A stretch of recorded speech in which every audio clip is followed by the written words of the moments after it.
Dari 275 juta penduduk di Indonesia, cuma 6 juta orang yang benar-benar invest di saham. Dan dari angka itu, yang aktif transaksi ada berapa? Cuma 147 ribu orang. Kita bisa bandingkan misal dengan Amerika, di mana setengah dari rakyatnya jadi investor saham. Oke, tapi itu negara maju, negara yang sudah kaya. Kita compare misal dengan India, yang katanya rakyatnya masih lumayan miskin gitu, meskipun mereka sekarang sudah mulai maju. 6% rakyatnya sudah pegang saham. Kita kan masih sekitar 2%. Artinya apa? Perusahaan besar yang profit tiap tahun, mereka membagikan dividen, labanya bertumbuh, itu bukan mengalir ke mayoritas rakyat Indonesia, tapi kepada pemilik saham yang mungkin mereka sudah kaya juga gitu loh. Atau bisa jadi malah ke investor asing yang memegang saham-saham tersebut. Nah, tahu nggak, setiap kali kamu beli barang dari perusahaan publik, itu kamu bantu revenue mereka loh. Tapi kalau kamu nggak punya sahamnya, ya kamu nggak kebagian profitnya. Namun, saya melihat ya, masih banyak orang tuh salah paham soal saham. Banyak yang berpikir bahwa saham itu cuma buat orang kaya, harus pinter ya, harus mantengin chart terus gitu ya, atau terlalu berisiko lah buat dicoba. Padahal kenyataannya sangat jauh dari itu sih. Tapi sebelum kita ke solusinya, ini yang saya sering lihat. Mayoritas kerugian investor pemula itu mereka beli tanpa analisis. Mereka FOMO. FOMO itu artinya mereka takut ketinggalan, orang bilang ini bagus gitu ya. Mereka mudah percaya aja gitu. Lalu mereka jual pas harganya turun. Ya mereka panik ya, jadi mereka rugi. Makanya di Midas itu kita punya framework lah untuk melakukan analisa secara fundamental. Hasilnya kita berhasil outperform IHSG selama bertahun-tahun. Ngomong-ngomong, kalau kamu pengen akses ke Worksheet saham yang saya analisa sendiri setiap kuartal, bisa klik link di deskripsi buat join ke Midas Stock Membership. Ada berbagai tools dan juga case study lengkap yang bisa kamu langsung pelajari. Dan tenang aja, akan kita bimbing. Ada 14 days money back guarantee, kalau misalnya dalam 14 hari kamu rasa tidak bermanfaat, kita akan balikin duitmu 100%.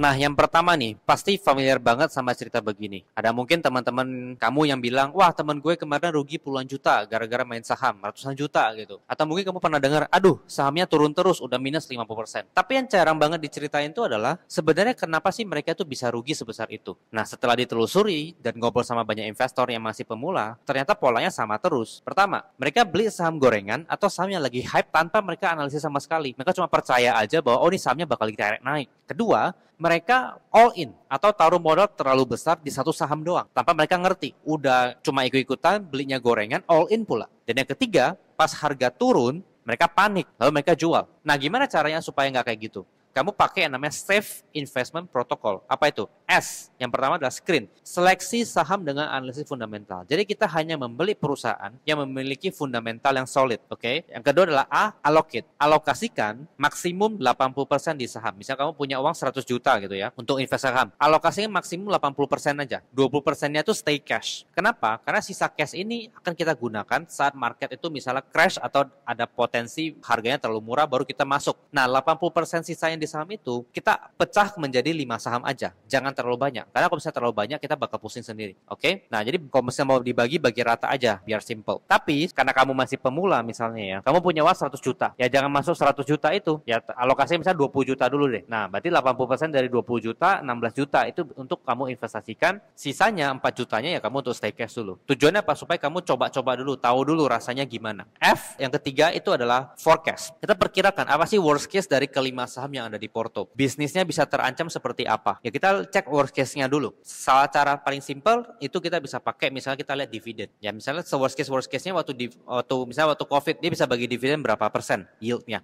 Nah, kalau bisa seperti itu ya kita downside kita sudah lumayan terjaga. Kemudian exit. Kalau misalnya kita salah analisa dan kalau misalnya kita masih pemula kita pasti salah analisa dan pasti ada ruginya. Ya udahlah kita keluar. Lebih baik rugi saat kecil ya saat sedikit ya masih pemula daripada kamu pakai uang besar langsung rugi. Nah, kalau misalnya kita masih pemula udah pasti kita bakal salah. Kalau fundamentalnya berubah ya udah keluar. Saya juga pernah salah seperti itu ya. Jadi saya tetap keluar. Jangan jatuh cinta berlebih hanya di satu saham. Lalu ketakutan kedua yang saya sering dengar itu adalah saham mah kayak judi, kan cuma nebak naik turun doang. Bahkan ya, presiden kita sendiri Pak Prabowo bilang gitu loh. Dan saya kasih tahu juga, main-main saham itu kalau orang kecil ya pasti kalah. Itu untuk orang kecil itu biasanya sama dengan judi itu.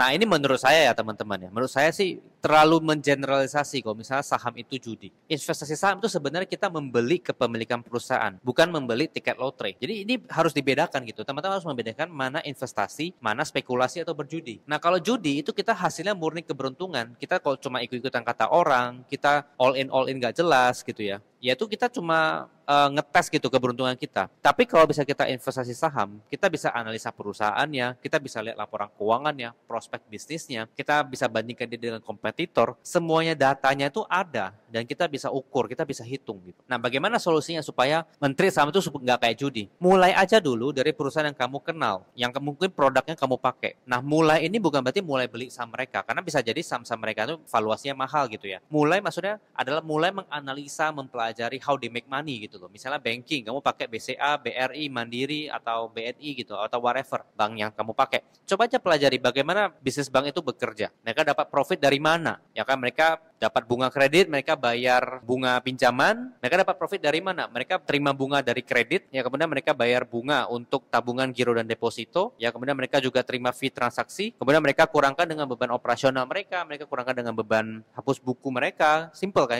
Kita sudah pernah bikin video sih untuk analisa saham bank. Atau misalnya teman-teman pakai provider internet, kayak misal Telkom, Indosat, kamu kan bayar pulsa setiap bulan kan? Setiap kamu bayar pulsa, itu kan dan kamu pakai pulsanya itu masuk ke revenue mereka gitu. Ya semakin banyak orang pakai internet, semakin baguslah prospek bisnisnya mereka. Nah, coba kamu pelajari bisnisnya Telkom seperti apa, bisnisnya Indosat seperti apa. Mulai dari situ dulu. Sampai di sini kalau misalnya kamu merasa bermanfaat, jangan lupa cek ke Midas Stock Membership, klik link di deskripsi ya.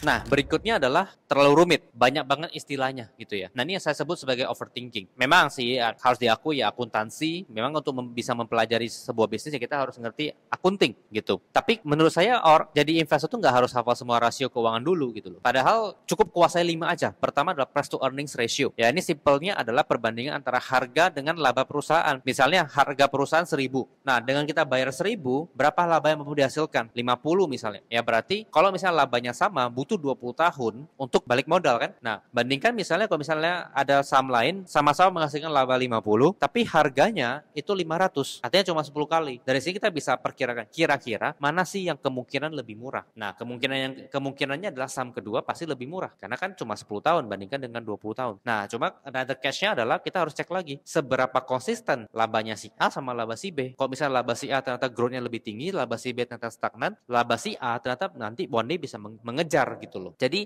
simpelnya adalah kita pengen membeli perusahaan yang balik modalnya nggak terlalu lama. Nah, yang kedua adalah price to book value. Nah, ini ngukur harga saham saat ini dibandingkan dengan nilai aset bersih perusahaan. Jadi kalau bisa price to book di bawah 1, artinya kita beli dengan harga di bawah nilai bukunya. Nah, nilai buku itu adalah semua asetnya dikurangkan dengan semua hutangnya. Dapatlah nilai buku atau ekuitas. Nah, kalau PBV atau price to book di bawah 1, tidak serta-merta bilang bahwa itu murah. Kita harus cek lagi asetnya tuh apa. Nah, jangan-jangan asetnya ternyata aset yang bermasalah, ya atau misalnya stok macet, ya stok mati, piutang macet. Nah, kita nggak pengen. Meskipun price to book-nya di bawah 1, tapi kalau bisa asetnya tidak berkualitas, ya tidak murah juga. Cuma nanti kita akan bahas itu mungkin di video yang lain gitu. Tapi intinya adalah Anda dapat logika berpikirnya. Berikutnya adalah return on equity atau ROE. Ini mengukur seberapa efisien perusahaan menghasilkan profit dari modal pemegang saham.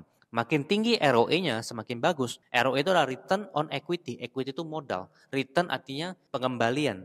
Laba. Return on equity, ya laba dibandingkan dengan modalnya. Nah, semakin tinggi ROE, ya semakin efisien perusahaan dalam memutar modal tersebut. Kemudian yang berikutnya adalah DER atau debt to equity.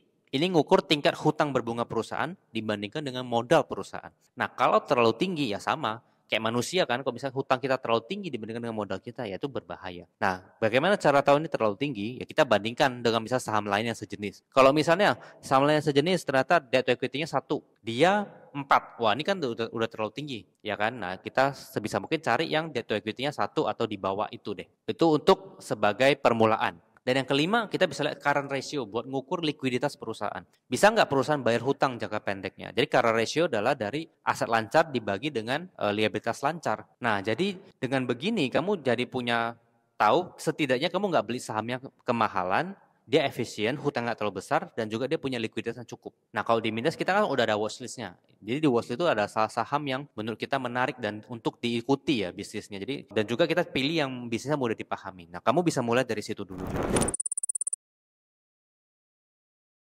Nah, berikutnya orang bilang nggak ada waktu buat mantau. Wah, investasi saham itu harus mantau terus, harus dijagain terus chartnya setiap hari. Mana ada waktu, kerja aja udah capek. Menurut saya ini mitos sih, teman-teman. Nggak harus dijagain. Kamu lihat Warren Buffett deh, investor terkaya di dunia. Emangnya dia tiap hari jagain sahamnya? Enggak dong. Bahkan menurut Buffett ya, investasi saham yang terbaik itu yang bisa kamu tinggal tidur 10 tahun. Jadi sahamnya tuh bisa kita tinggalin 10 tahun. Kita nggak harus liatin terus. Dan dia bisa terus growing. Nah, jadi investasi jangka panjang yang benar itu cuma butuh review paling ya quarterly lah ya. 3 bulan sekali kita review gitu ya. Nggak perlu kita liatin tiap hari, apalagi tiap jam gitu ya. Makanya di Midas ini kita bikin memang ya produk-produknya itu khusus buat yang busy people yang nggak mungkin dia ngeliatin saham tuh tiap hari gitu. Misalnya dari watchlist kuartalan kita ya. Setiap kuartal kita terbitin analisa singkat. Ada sekitar mungkin 8 saham yang menurut kita menarik ya. Paling 15 menit buat baca. Udah komplit. Saham-saham mana yang menarik, alasannya apa gitu. Kemudian kita ada weekly meeting. Setiap minggu kita ada Zoom meeting. Kita analisa saham-saham baru atau saham-saham lama yang mungkin ternyata mulai menarik lagi. Nah, hasil analisanya itu bisa masuk ke watchlist kalau misalnya benar-benar menarik ya. Kalau misalnya enggak ya kita move on ke analisa berikutnya. Kalau misalnya kamu nggak bisa ikut waktu hari H ya ada recordingnya ya. Jadi bisa nonton recordingnya kapanpun kamu sempat ya, waktu weekend juga bisa. Dan waktu weekly meeting juga kita update perkembangan terbaru dari emiten-emiten yang mungkin dalam watchlist kita kalau misalnya ada. Jadi kamu nggak perlu pantau semuanya sendiri. Kemudian berikutnya adalah takut kena tipu. Katanya temennya pernah ikut saham gitu ya, investasi saham.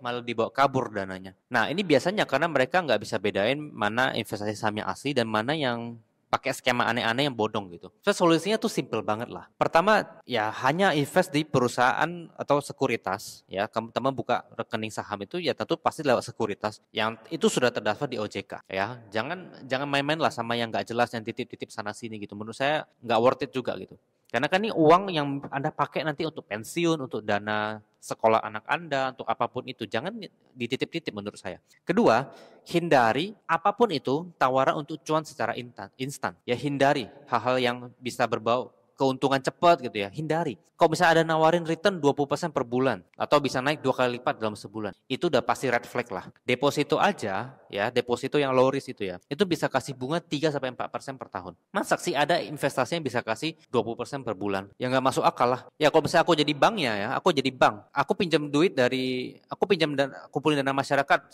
aku cuma bayar 3-4%. Ya aku taruhlah ke sana yang bisa 20% per bulan gitu kan. Nah ini kan nggak masuk akal gitu.